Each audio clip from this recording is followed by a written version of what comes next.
Welcome, everyone. I'm so pleased that you're able to join us today. We're talking about lawyer well-being, and we came up with this topic because it's not a new problem, and it's not a problem that's going away, and it's something we should all be aware of, not only for ourselves, but for those people that we work with. So I'm pleased to be able to introduce our panelists to you today. First, we have Associate Dean Leilani Marshall, who's the Dean of Student Affairs at the University of Utah College of Law. And we have Justice Paige Peterson, who's a Justice of the Utah Supreme Court, and also Justice Peterson, if I get this right, one of the co-chairs of the Supreme Court's Wellbeing Committee. That's right. So what we're going to do is I'm going to turn it over to Dean Marshall and Justice Peterson to speak to you. And then we're going to leave about 20 minutes at the end for questions. Please use the Q&A feature, not the chat feature. Use the question and answer feature, and you can look at the questions that are posted. You can like them, and the ones that get the most like, we can make sure those get answered first and most promptly. But with that brief introduction, I'd like to turn the time now over to our panelists. Thank you. Thank you, Lori. By way of introduction, I'm Leilani Marshall. Like you, I am a proud alumna of S.J. Quinney College of Law. Professionally, I have practiced law in both the public and private sectors. I was a federal judicial clerk for the Honorable Judge Bruce S. Jenkins for several years, and for nearly a decade, I was Chief Operating Officer and General Counsel for Sundance. When I left Sundance, it was because I felt the desire to come back to the law school to teach and also support students. I have taught at the law school for several years and became Dean of Students last year. It's great to be back, and it's great to be here presenting to you all. At outset, I'd like to do something a little bit different. I'd like you to fill out a quick poll. Spencer will be posting the question, and it's a totally anonymous poll. We'll take a look at the results in a couple of minutes. Go ahead, Spencer. So here I'm just asking you to select the best choice, acknowledging that some of this might not perfectly describe you. Again, totally anonymous. Don't worry, your employers will not see the results. And then we'll look at the results here in a couple of minutes. Okay, great. I think the results should publish pretty soon. Okay, going through this, it looks like the majority says work is challenging and stressful at times, but for the most part, I thrive on that pressure at 44%. Then we have 29% saying I'm anxious or depressed about work most of the time, but that's just the way it is. And then we have 21% saying I'm totally happy with my job and wouldn't change a thing. That's amazing, good for you. And then we have 10% saying I am unhappy with my job and constantly thinking about doing something else. I thought it might be helpful to do that poll just with those of us on the call today. None of us work in a vacuum. We bring to our profession diverse culture, gender, religion, implicit bias, past experiences, values, judgment, trauma, disability, education, and relationships. Our life experience is diverse, and therefore our respective propensity for addiction, grit, coping skills, wellness, and help-seeking behaviors is entirely subjective. Stating the obvious, I want to acknowledge those who have been personally affected by COVID-19 and the anti-racist and Black Lives Matter movement that has been ever present since the beginning of the year. These issues have dramatically impacted the way we live our lives, the way we attend school, the way we practice law, and the way we interact with each other. 2020 has been truly extraordinary. On top of that, it's fairly known that lawyers suffer from alcoholism and mental health disorders at higher rates than the general population. But a landmark study by the ABA Commission on Lawyer Assistance Programs in August 2016 revealed just how widespread and alarming the problems were in the legal profession. The study surveyed nearly 13,000 practicing lawyers and found that between 21 and 36% qualified as problem drinkers, almost 28% battled some level of depression, 19% experienced anxiety, and 23% struggled with stress. Lawyers ranked number 8 in a study of suicide by occupation. The findings also noted that attorneys in their first 10 years of practice, particularly at private firms, experienced the highest rates of alcohol abuse and depression. Not surprisingly, younger lawyers also had a very high rate of problem drinking. The study raised alarm bells over the mental health of attorneys, but it also prompted stakeholders in the legal profession to take action. There were three key areas of focus that seemed to demonstrate issues unique to lawyers. Job factors such as long work hours, overload, ambiguity in expectations, feeling stagnate, perceived lack of control, and lack of autonomy of what you do and how you do it, feeling unskillful or incompetent. Those were all factors under that first key area of job factors. The second key area was work culture and relational. This could include issues like low belonging or ostracism, competition in the workplace, excessive profit orientation, unfairness, misaligned incentive systems, effort-reward imbalance, incivility, conflict, toxic leadership and structure, or just general loneliness. And then the third key factor were just individual and personal issues like high stress reactivity, rumination tendencies, psychological inflexibility or sleep deprivation, junk food, low self-esteem, and inactivity. With these three unique areas in mind, the National Task Force on Lawyer Wellbeing released a report that was called The Path to Lawyer Wellbeing: Practical Recommendations for Positive Change.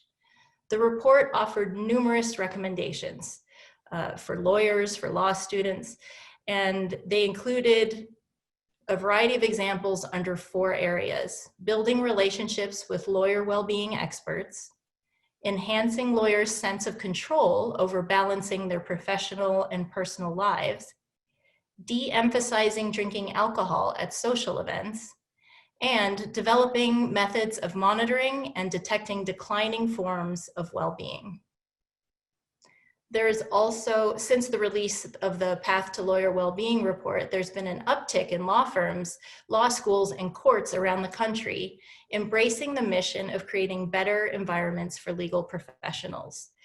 Justice Petersen will speak about what Utah is doing and the Utah Bar with their new committee, but also on a national scale, the ABA has launched a well-being pledge and an anti-stigma campaign, which raises awareness about the nature of addiction and mental health distress in our profession, as well as challenging the biases and stigma that surround those problems.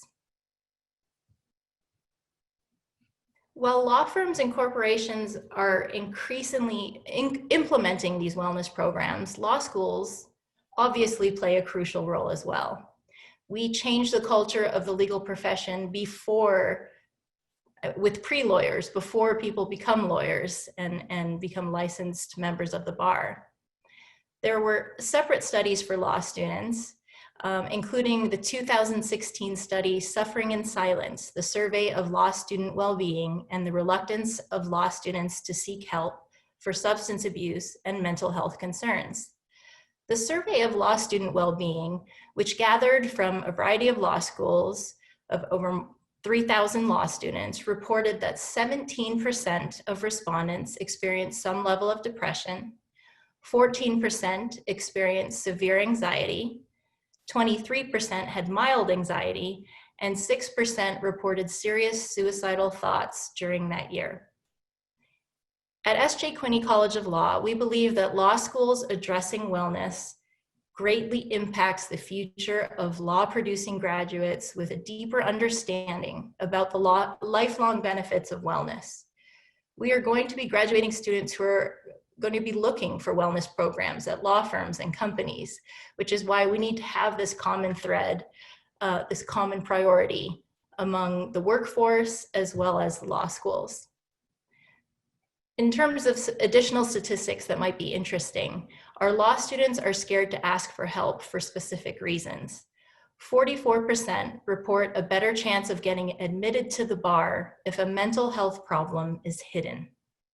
49% report a better chance of getting admitted to the bar if a substance abuse problem is hidden.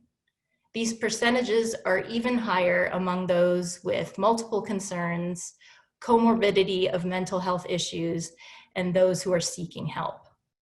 71% of all the law students agree or strongly agreed that law students will not seek help for fear of professional circumstances. So what are we doing at S.J. Quinney College of Law? We have engaged in programming efforts as well as training, all under the banner of wellness. We have weekly mindful meditation. We have a mindful lawyering course that's actually offered by Professor Cliff Roski, who is a national expert in the area of mindful lawyering. We have a new law student well-being student org. It's an organization that programs student events and student challenges and administrative quotes every week about the mindfulness, about wellness, about keeping balance, work-life balance. We also have an embedded counselor at the law school. She does free intake appointments, and then she has 12 sessions with students if they're interested in her services. We also have wellness programming workshops where we talk about imposter syndrome, balance, having boundaries, time management, stress management. We are also working directly with the Utah Bar, Lawyers Helping Lawyers, and others on best practices for well-being in the profession. That's just a short list of what we're doing, but of course there's always much, much more to do. Notably, September is Suicide Awareness Month, and October 10th next month is World Mental Health Day. So the time is right to focus on these exact issues. Because the law is inherently adversarial, anxious, and isolating due to attorney-client privilege and just the general nature of the profession, let's do what we can to make sure it's as healthy as it can be. With that, I will turn the time over to my esteemed co-panelist, the Honorable Justice Petersen, after which we'll have our Q&A. Thank you. Hi, everyone. Okay. It looks like I've got my camera on. Thank you so much for having me today. It's great to be here. So yes, along with my job on the Utah Supreme Court, another huge part of my job is chairing the Wellbeing Committee for Legal Professionals, and Dean Marshall is also on that committee. And it's such important work to me. I think it's a topic that's so important, and especially right now, it's more important than ever for lawyers to pay attention to our well-being, I think. But before I talk about the challenges that are facing us today, which I do want to address, I just want to talk a little bit more generally about what well-being means and why I think it's so crucial for lawyers to take care of their well-being. Being completely candid, for probably about the first decade of my legal career, I sometimes questioned whether I had even made the right decision to be a lawyer. And it was because of the stress and anxiety I felt along with my profession. Early on, I was an associate at a big civil litigation firm in New York City. And I don't know how many of you are in the first 5 years of your career, but you may relate to this, that frustration of feeling really little control over your time, of getting kind of an urgent assignment at the end of the day. And so you need to cancel plans and have it ready tomorrow morning for whoever needed it. And lots of late nights, lots of weekend work, and not having that offset by a sense of real meaning and engagement in my work, because often I would be just given kind of a little tiny corner of work to do, and I didn't know what the big picture was. And so I didn't get the meaning and engagement in it that I would have if I would have known or been really a crucial part of the team. So after working at a law firm, and I do think Salt Lake law firms are different than this. So some of you might be thinking, my firm's not like that, and that's great. I'm glad to hear that. But for me, in this big New York firm where most people don't stay on to make partner, it's a different business model than you have in Salt Lake. Those were some of the real challenges that I felt there. And so I knew I needed to be in a different workplace. And I got a job as a federal prosecutor in Brooklyn. That was my next job.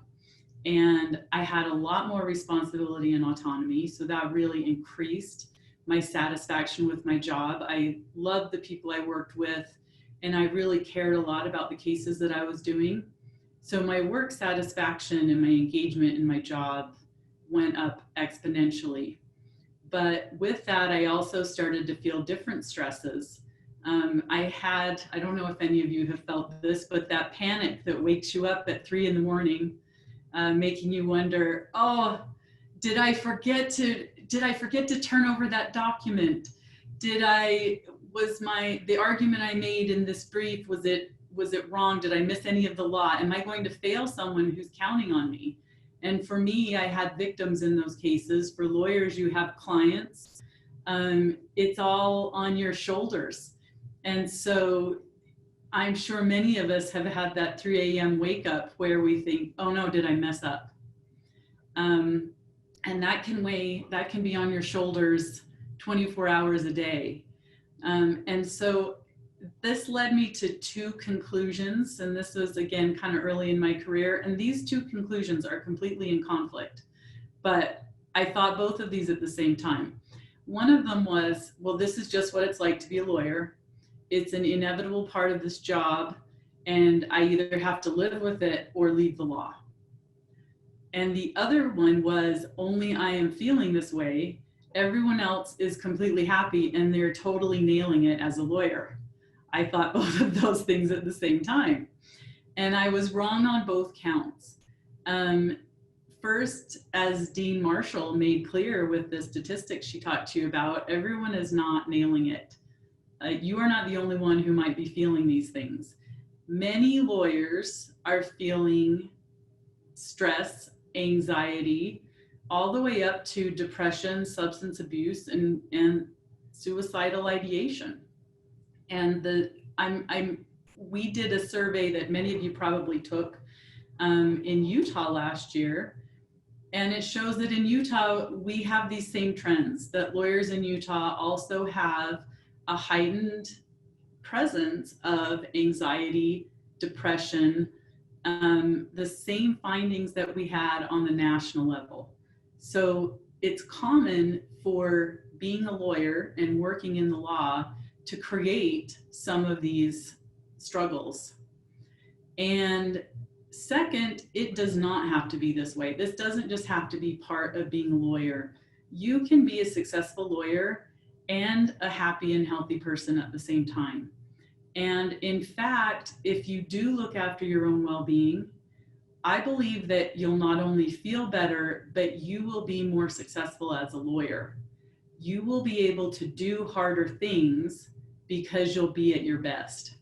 So for example, those nights that I woke up at 3 a.m. stressing out, I didn't do any better at work the next day. In fact, I did worse because I was really tired.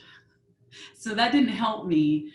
When you get a good night's sleep and you're able to not be overtaken by feelings of anxiety or stress, you actually can do better work. So you're giving yourself a leg up by doing this. So I want to kind of explain what we mean when we say well-being. So what is that? Dean Marshall talked about some of the specific things that the study showed that are clear marks of not feeling well. Depression, anxiety, sleep deprivation, feeling burned out at work. That's a lack of well-being, but well-being is actually a pretty broad concept. it's not just the absence of those things. It's not just the absence of depression and anxiety or substance abuse. That's very important, and that's certainly something that we focus on in the Wellbeing Committee. But well-being is more than that. It's about thriving in the various dimensions of your life. And I think for lawyers, it's about acknowledging that that's important, that we deserve to be happy in all the different ways that people can be happy and feel satisfied, that you don't have to just kind of tough it out and get through to the next thing and that's enough, that you can be a lawyer and you can thrive in the various dimensions of your life. So here's the way that we talk about well-being and explain well-being. So there's an intellectual component. It's being engaged in continuous learning and in activities that challenge our intellect and our creativity. It's kind of a recognition that we can always be growing. And I love this about being a lawyer and being a judge. It's a job where I'm learning new things all the time. And I don't know that you get that in every job, but we certainly have the opportunity for that as lawyers. And if we look at that as growth, if we appreciate the challenge, the intellectual challenge that gives us, that's a real component of well-being. It's also physical, taking care of our body through exercise and nutrition, not sitting in our chair the entire day. I've had days during this pandemic, I've been working at home for months now, and on days where I sit in my chair all day long, I get up and my body is in complete protest. My hips don't like it, my back doesn't like it, my knees are hurting. Get up and walk around, I have to remind myself. So movement, exercise, good sleep, periods of recovery, and then also seeking help when you need it. Not just white knuckling it and getting through, but seeking help if you need it. It's also emotional. The ability to identify and regulate our emotions, which is such a foundation for so many things in life, require us to be able to do that, our relationships, but also our job. It's social, feeling a sense of connection and belonging and knowing that you have a reliable support network. And it's also spiritual. It's having a sense of meaning and purpose in your life. And all those dimensions are so important for our own feeling of well-being. It's not about feeling happy all the time or going around with a smile on your face. I think that's just pressure. It's not, you need to be chipper and happy every moment of the day. It's also not about just making work easy. The pushback that I've had on this when I've talked to different groups of lawyers is, look, we can't just coddle people.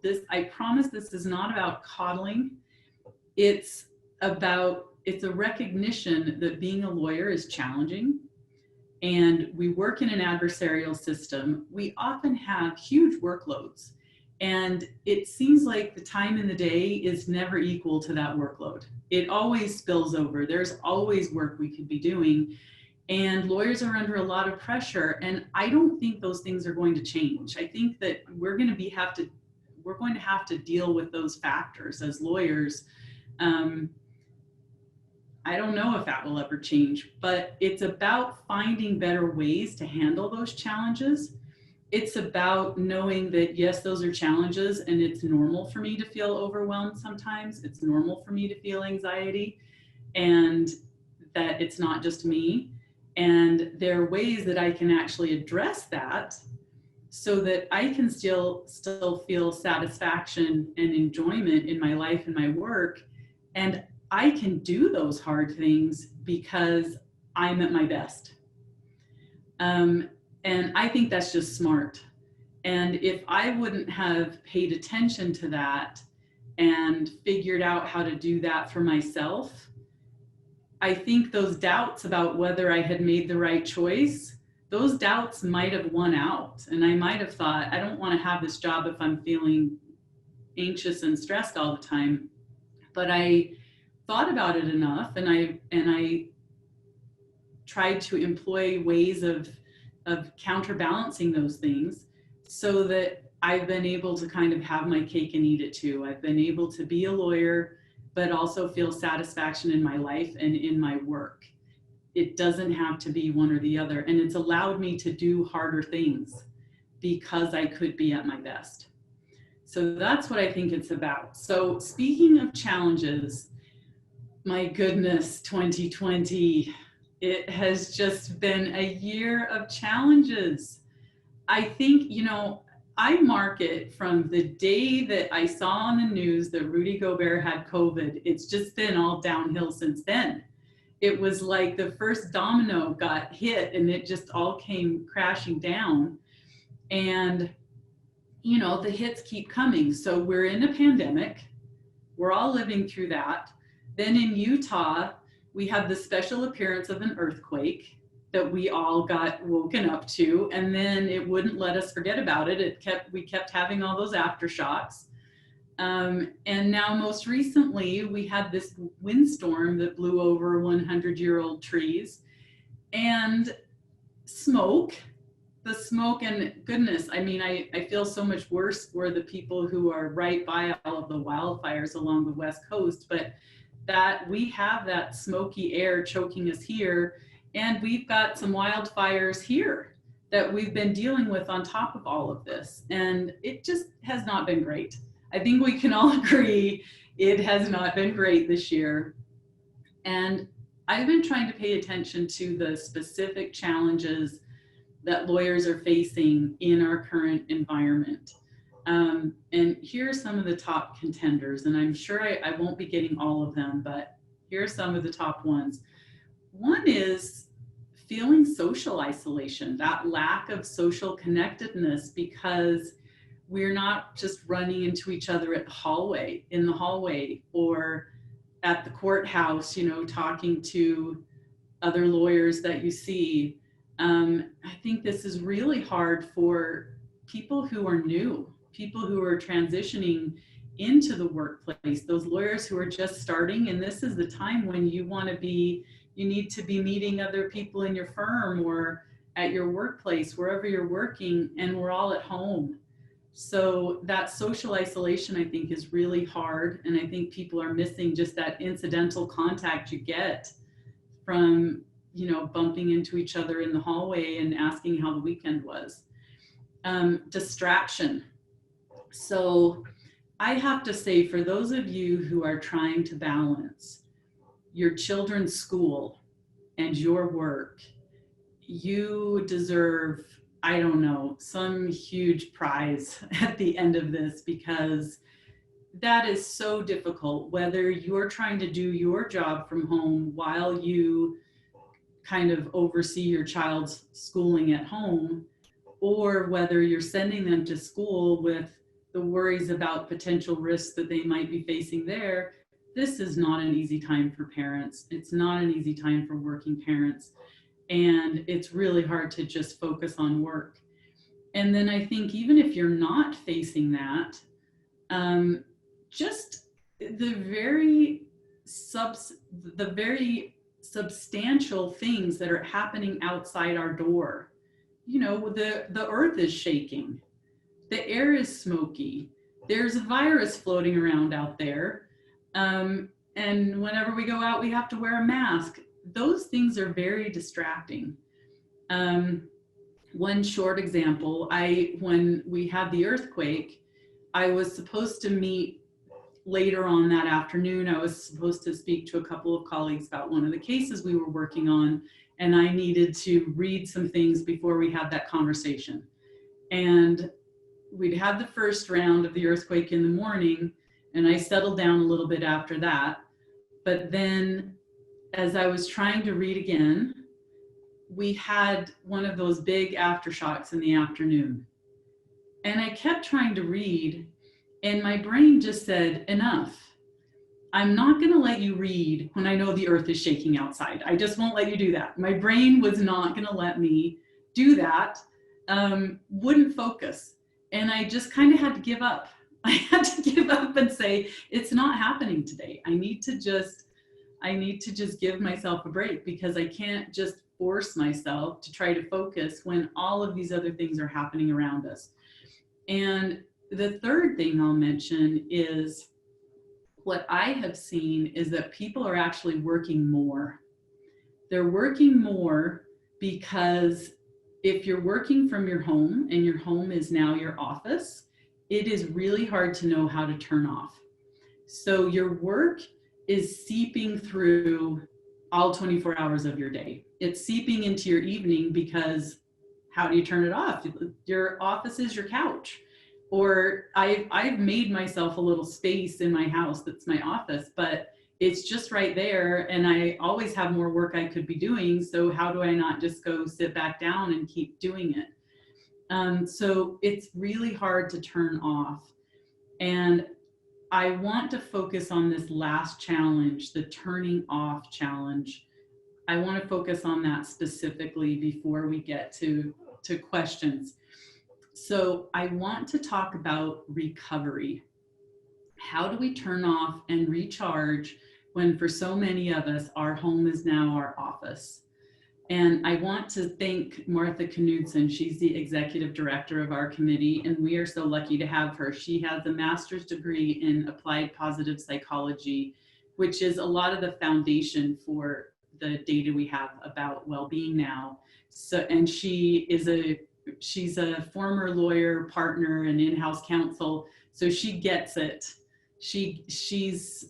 We're very lucky to have her in Utah, and I consulted with her a little bit about this to say, what advice can I give about recovery? So this information is from Martha. If we don't have recovery periods, it dramatically holds back our ability to be resilient, to bounce back after we've worked really hard, and to perform at our best. And research shows a direct correlation between a lack of recovery and an increase in health problems and burnout at work. Burnout meaning I'm not engaged. I'm just kind of mailing it in. I'm half here. So the key to resilience is that you can't just always try to be at the same level of working hard in a straight line, because you'll become really inefficient and you'll get depleted. So the key is kind of a cycle.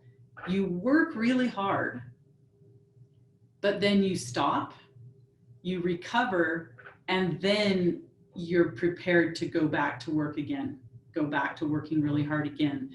And it's based on a biological concept called homeostasis, which is the ability of the brain to really continuously restore us back to that position of balance and well-being, but only if we give it a chance to.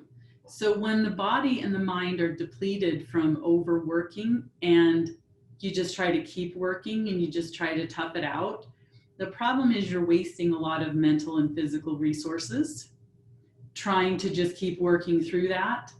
And you're trying to return to that balance, but you're just getting more depleted and it can be really inefficient. So you can think of this as needing time to recover so that you can really perform at your best when you're working. And this often requires more than just stopping, okay? So let me give you an example that maybe some of you relate to. So how many of you have, because we always have more work that we could do.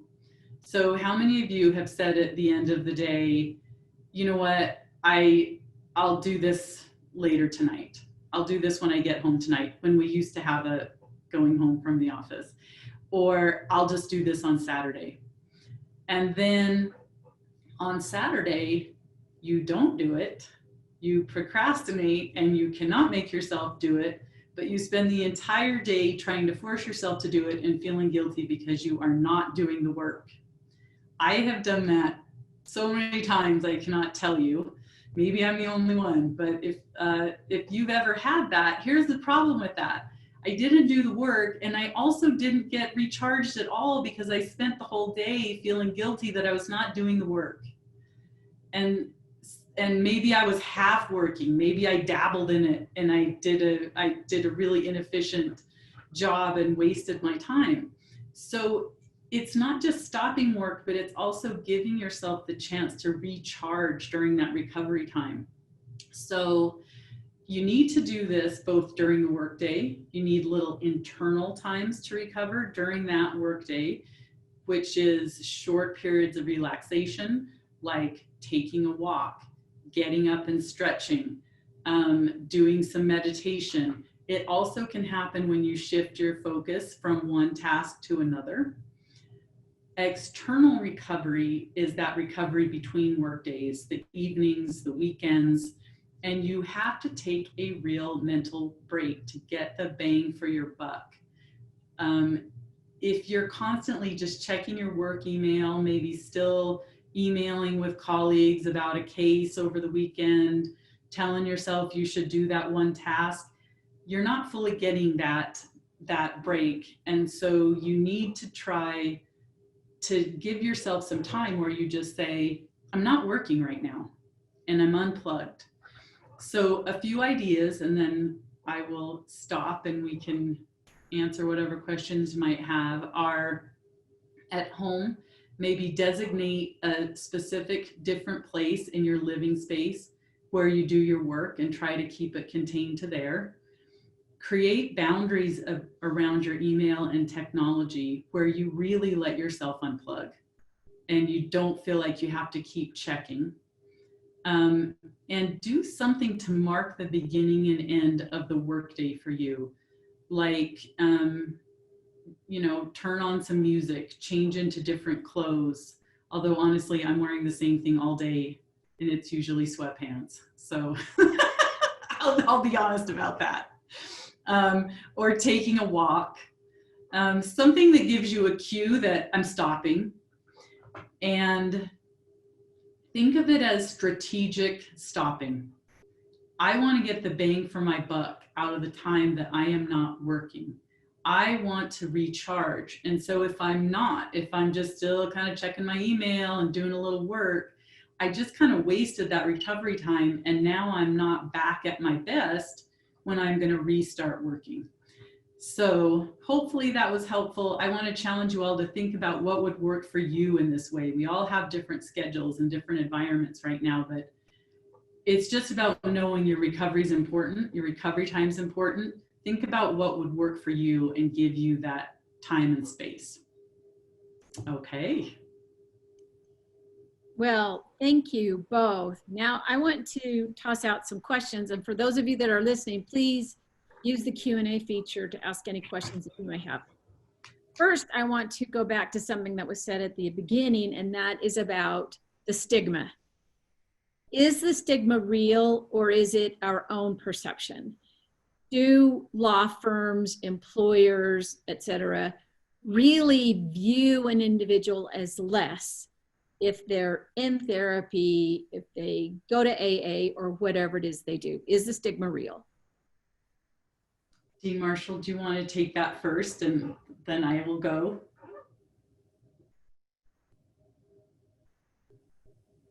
Well, I think a lot of the statistics that I read off indicate that the stigma does exist, at least in perception.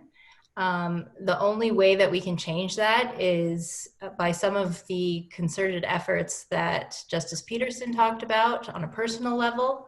I love strategic stopping. I love that. I need to be better at that. By the way, we're not experts. We are also people working on these things ourselves. I'm definitely not an expert, and I took some great ideas from Justice Petersen just now, but there are also some resources. I think there is a cultural shift that needs to take place at the corporate and law firm level, and that can be by way of programming. Some of the suggestions on a corporate level could include inviting a panel of lawyers to share about their own well-being practices and talk about these things within the firm, having wellness retreats within the firm, planning technology blackouts within the firm. The more that these things become a part of the firm culture, a part of the firm fellowshipping and socialization, I think the stigma slowly gets, chipped away. But I think that the statistics reveal that the stigma is real for many people, whether it's perception or reality, and we just need to tackle that head on. Great. So that leads into another question I have, and that is imposter syndrome. And if you've got imposter syndrome, do you feel like if you admit it, it becomes real? So when my son died, I went into grief counseling, and a therapist took probably 20 minutes getting me to admit that I was vulnerable. I would use every other word before I would admit I was vulnerable. So I don't know if that's something unique to lawyers, but this imposter syndrome, where if you actually admit it, it becomes real, and if you ignore it, it's probably not there. How does that play into all of this? I think things normally do not go away if you ignore them. I feel like that doesn't usually work. Here's what I think is important. For the individual person, if they are feeling that, which a lot of us have, I definitely have. And I am fine to admit that I have. I don't have a problem admitting that I have, because I think it's pretty normal. And I think the important thing is to identify when you are feeling it yourself, and to call it what it is for yourself. So let's say you're feeling different signs of this. You're questioning whether your answer was stupid in court, or is this brief that I'm writing for this partner, when they read it, are they going to think it's terrible?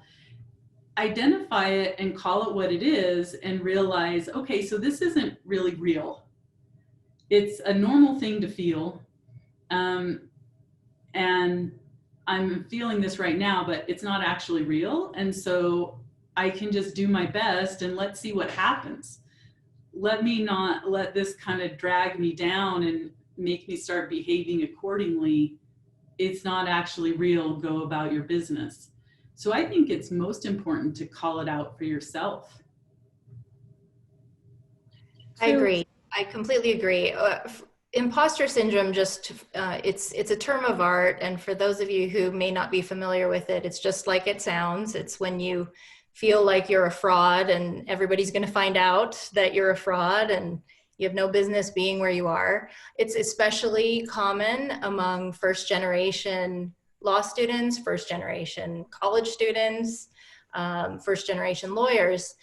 It's a very common thing. And the material that I've seen that specifically addresses imposter syndrome includes things like focusing on the value that you provide versus the perfection. So focusing on your positive achievements versus where you feel a little bit vulnerable, or where you feel you fall short. I think speaking openly and using radical candor about your vulnerability is an incredibly healing technique. So Lori, your therapist's advice about speaking to your feelings, I think, is incredibly important. You may find that you have peers who feel the exact same way, and that helps to dispel and chip away at this imposter syndrome. It's just important to not let that perfectionism or that perception sabotage you in any way, and keep moving forward. Great. I have a question from alum Kent Scott. How does service to a good cause help the recovery process? It is huge. It's huge. So right now, we've actually, at the Supreme Court, we've been really trying to support pro bono efforts for this cohort of students who just graduated last year from law school in the middle of the pandemic. No bar exam in July. Talk about uncertainty and stress. And so for this group of people, they have the option of doing what's called diploma privilege, and they're doing 360 hours of work, of legal work, supervised legal work, as part of becoming a member of the bar. And we've been encouraging them, to the extent possible, to do some pro bono work.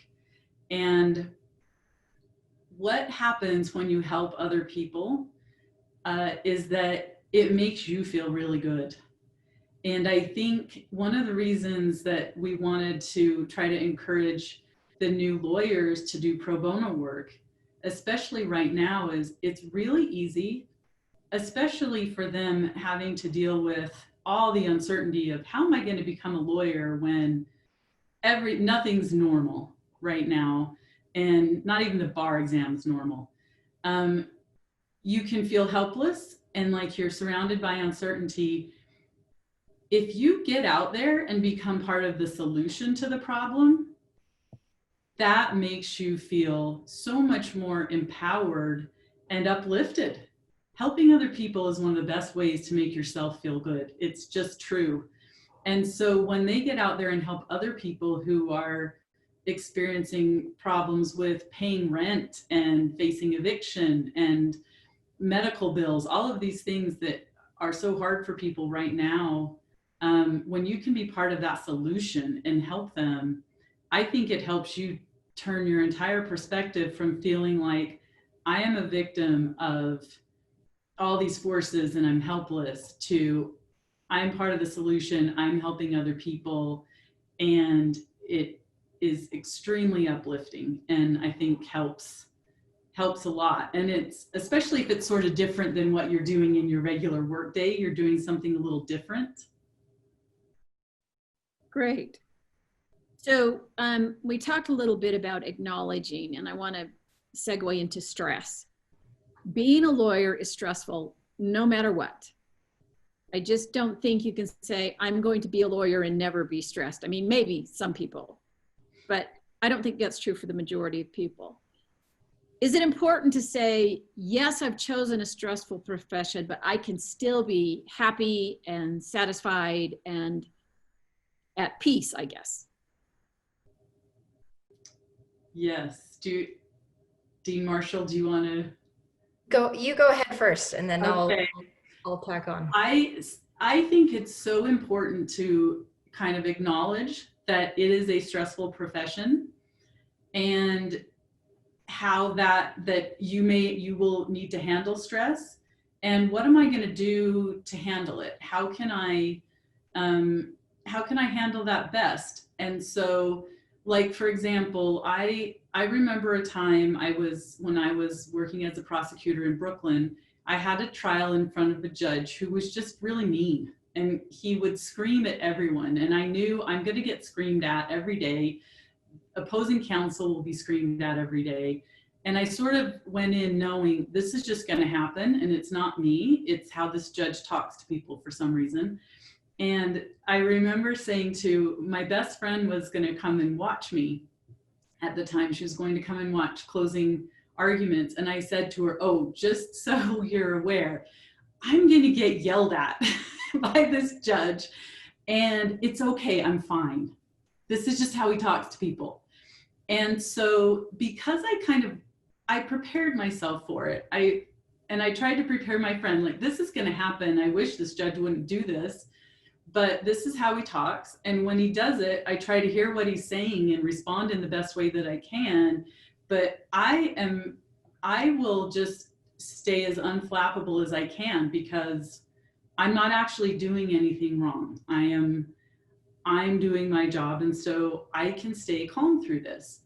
And it helped me to actually do that in as it was happening, instead of fall apart as a mess every time he'd start to yell. Great. I love that answer. And just to piggyback on the back of Justice Petersen's answer, there are ways that we can silo and have our strategic stops and do those things to create some boundaries within the profession. But quite literally, we are in the profession of that is controversial. It can be adversarial. So this requires us to hone our conflict management skills, where we're dealing with disputes all the time. We need to make sure we are active listeners. We need to make sure that we're looking at interests instead of positions. We need to make sure that we are acting within the bounds of civility that we are governed by, frankly, with our professional code. So there are many conflict management skills that we need to employ to deal with lawyer-specific stress, lawyer-specific conflict management.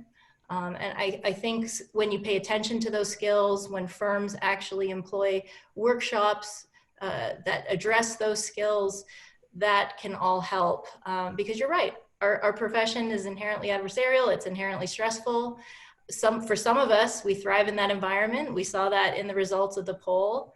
And for many of us, we are just trying to figure out how to navigate that with a little bit more nuance. So I think doing all the things on the personal level, but also honing some professional skills is important. Great. So how do you recommend young lawyers new to practicing law address these issues with employers who have old school perspectives on the practice of law? So with the Wellbeing Committee, I've had meetings with a lot of lawyers in all sorts of different stages of their careers. And I think that one thing that I think it's important for me to do, as having the position I have in the legal community, I'm chairing this committee, I'm on the Utah Supreme Court. I want to be an example that you can treat people well, you can care about their well-being, and you can still have a very successful, robust law career. This isn't about going easy on everybody now. And so I'm trying to communicate the message that this is something we can do and we should do, and it only makes us better, to try to just get it on people's radar, no matter where they are in their career. I have also heard, and I'm not in a firm, so I don't know, this is just hearsay for me, but I've heard practitioners who are kind of leaders in their firms say the incoming generation all expects that well-being is important. And so I do think there's a feeling among firms that if you do ignore this, it's going to hurt your hiring and hurt your ability to attract the most talented young lawyers to your firm. So I think that there's a pressure to have healthy firm cultures. And I think that each generation kind of gets more aware of this. When I started, honestly, this was not a topic that we even discussed. I graduated in 1999. And when I felt stress and anxiety about my job, I really just thought about it to myself. I mean, it was not something that anyone was talking about or caring about. And that has changed so much over the last 20 years. And so I think we get better and better at this, but my sense is that firms sort of know that this is something that they need to think about, because there's an expectation from new lawyers that they don't have to have a miserable life, that they can be both happy and satisfied in their lives and be really good lawyers who do really great work and work really hard. Okay. Now there's one final question. Dave Grant asks, are there support groups available for lawyers that are struggling with these issues? And, where can you go for help? I know we have lawyers helping lawyers from the bar. The bar also has contract with Blomquist Hale for individual mental health visits. So what other resources are available for this well-being, the idea of well-being, not just the negative, but also the positive? Right. Leilani, do you have anything, Dean Marshall, do you have anything you want to say about that? And I sure do. And Justice Petersen has already kind of alluded to this, but the Utah Bars Committee, the Wellbeing in the Legal Profession Committee, Martha Knudsen has compiled a ton of resources. There are a list of well-being podcasts that you can listen to. There are a list of articles that you can read at your leisure, and they address all of these topics, whether it's depression, alcohol addiction, drug addiction. There are Lori already mentioned Lawyers Helping Lawyers. We have many people involved with the committee who are in the small firm, large firm, local boutique firm space, who are excellent resources, and all of our names are listed. All of the committee member names are listed. So any one of us would be happy to chat with you at any time about these issues. There are many ways that we can be leaders in our own workspaces about this as well. We encourage people to be the contact person at your firm, or to be the one who initiates some of these things.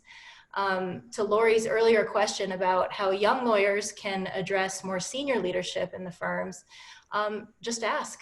Reach out to a senior leader and ask them to host a town hall, or to send an email out expressing how important these issues are. Even just a simple note acknowledging that well-being and work culture is important can really help create these affinity cohorts within your own workspace. Holding some kind of positive leadership workshop within your firm to educate senior leaders about the powerful impact that leaders can have with positive work cultures is important. There's so much research about how gratitude and service contributes to happiness. So having the firm do service projects, or organizing maybe even attorney-client relationship events, where you get together with your clients and talk about facilitators and obstacles to collective well-being. There are many ways that we can be a community and be resources for each other. But I also encourage you to go to the website to look at all of the resources that we've pulled together as well. Great, thanks. Couple really quick things before we're done, because we're almost out of time. Virginia Lee passes along that Emotional Intelligence 2.0 and Leadership 2.0 are nuts and bolts guides to develop self-awareness, self-management, social awareness, and relationship management. Also, Chris Eccles wants to remind everyone that the bar's Blomquist-Hale contract doesn't just apply to lawyers, it also applies to their family members, because so many of these problems can really have strong impacts on our family members around us. Last, I don't know if you know the answer to this question, but has the bar ever discussed or considered changing the character and fitness process so students who have experienced mental health issues or substance abuse issues in the past don't have to carry that fear? Do you know that, or is that? This is a discussion nationally about some of the questions on character and fitness. And I'm not exactly sure where we are on that discussion in Utah. I know that the bar has thought about this issue, and it's something that as our committee, we've talked to the bar about this issue, because there is more of an awareness that some of those questions kind of make people perceive, oh, if I admit I have a problem in this area, then I can't get admitted to the bar. And that's not true, but it creates that perception. And so there is a conversation about this, and we are aware of it, and I'm not sure exactly where the bar is on that, but there's definitely a conversation about it. Yeah, especially among our well-being committee. I just sent an article because there was a recent case about this specific issue, not in Utah, but in another state. But as we know, with precedent, sometimes it takes one case and then we all start thinking about the issue. There are two questions. As the Dean of Students, I have to sign what's called a Dean Certificate for all of the applicants who are students at our law school who are applying for the bar.